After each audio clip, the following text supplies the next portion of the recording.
Hello. Hey. Welcome to the vloggiest vlog.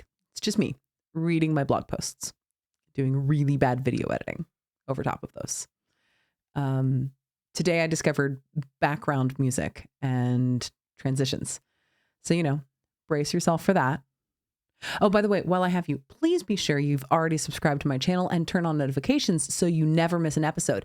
I'm not very good at video editing, but I don't think my writing's bad. Speaking of writing, my book it's almost here as I record this. As I'm recording this little commercial right now, it is 4 days away from the drop of my book, Mama Cusses, A Field Guide to Responsive Parenting and Trying Not to Be the Reason Your Kids Need Therapy by TikTok sensation, Gwenna Lathland. Yeah, I also made a shirt with the TikTok sensation sticker if you're interested in that. This isn't going to be a merch push like the whole friggin' time, but I'm contractually obligated to tell you about this. Also, I think it's a really good resource and I worked really hard on it and I hope you buy it. Yeah, okay, on to the video.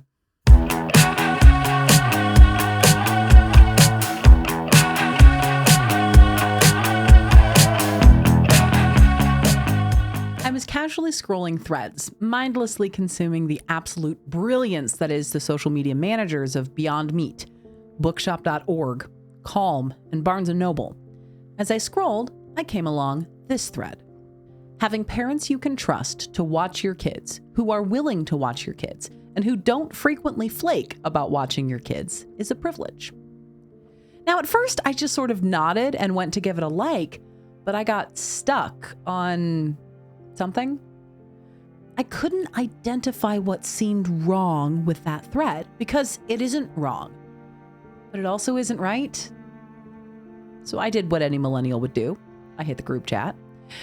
In this particular group chat is the internet's favorite rat-owning renthead, Tori Phantom. Tori immediately said, "Nope, makes sense to me."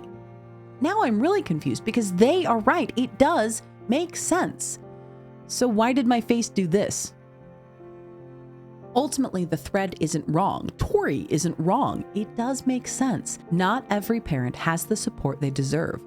And it's important for those of us that do have an excellent and robust support system to not take that for granted. It's a deep empathy to acknowledge that some parents have it just a little easier than parents and families who lack a support system.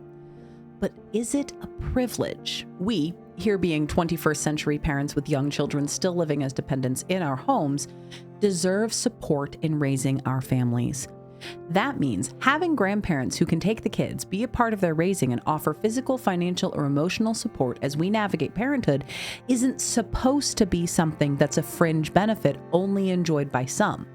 It isn't supposed to be something that can be categorically and sometimes purposefully denied others. That's what's stuck in my craw, as they say here in my part of the world. The word privilege is both abused and weaponized.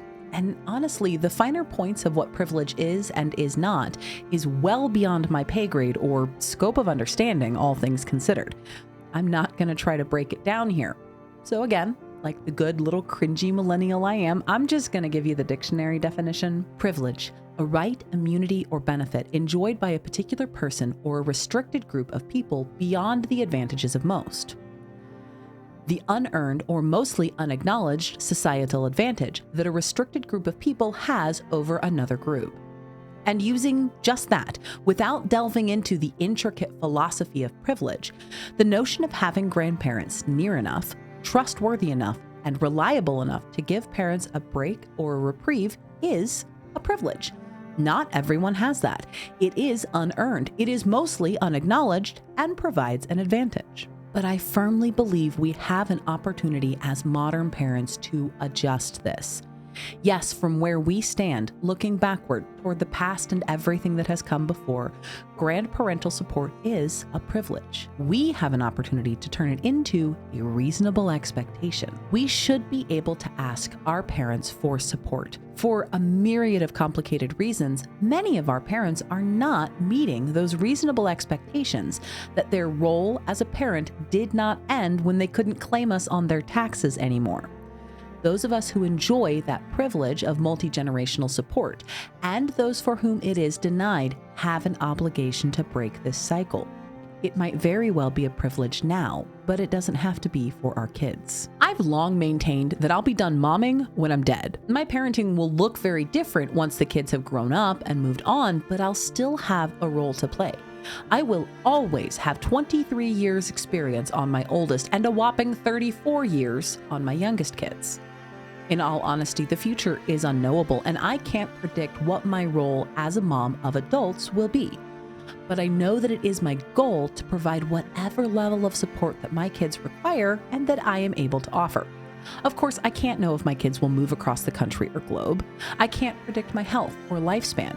There's no way to know who my kids will choose as a partner and what their partner's family offer as far as support. The limiting principles to multi-generational support are many and varied. That's true today just as much as it will be in 5, 10, 15, 20 years. But if I'm capable of offering emotional, physical, and even financial support, that's still my job as a mom, even when my kids are grown. If that means babysitting grandbabies, yes, I'm there. I'm for it. If that means late night calls for frustration and venting and tears, call me. Give me a sec to find some caffeine because I want to be awake for this. But yeah, they might not need me in a direct capacity.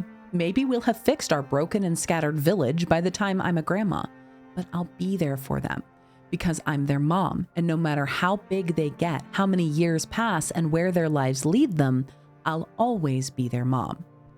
Of course, as with all things, there will need to be boundaries. It is possible to take grandparental support for granted. And sometimes saying no is still a lesson I'll have to give my adult kids. Sometimes the support I must offer hurts. It does now as I navigate raising a teenager. I can't imagine it starts getting easier, watching your kids walk into the darkness and knowing better than they just how scary it can be in there and what sort of monsters lurk in those shadows. But you'd better believe I'll be standing at the mouth of that cave that's theirs to explore with all the flares and rations and flashlights and swords. So if and when they need it, I'm right there to deliver. Yes, grandparental support may be a privilege enjoyed by some and sorely missed by others in 2024. But it's on us to reframe that. It's on us, the cycle breakers, the introspective, the therapized, to be sure that as grandparents, our children never feel that our presence and involvement is a privilege. It's a reasonable expectation our children deserve to place on us. And we're strong enough to hold that. At least we will be.